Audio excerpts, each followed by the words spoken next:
All right, guys, we're in the room where all of the magic happens at L.I.P Collision. What's going on here today, Eric? We're dropping our M2 competition off for a monstrous amount of bodywork, including cutting off the factory roof.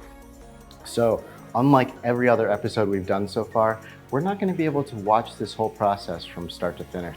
I'm a little bummed, but I'm excited to pick it up.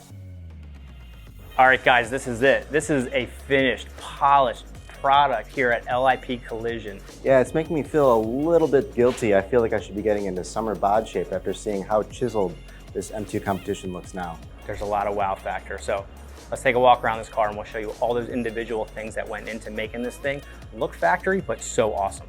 Typically, you would come into a room like this and it exposes all the flaws. L.I.P Collision did an amazing job of pulling this off. We put a lot of thought and effort behind the parts we chose, and I think we had some help with FCP Euro. Yeah, I mean, FCP Euro has been great. They sort of blessed us with the OEM CS hood, the M Performance front lip, and also the M Performance trunk. And to me, this is everything that I've been waiting for.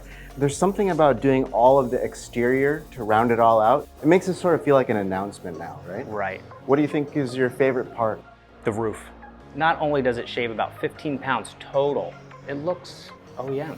And the cool part about the RKP roof is also that in order to make this, they took it factory M4 roof, scanned it, and then scaled it to the proportions of the M2.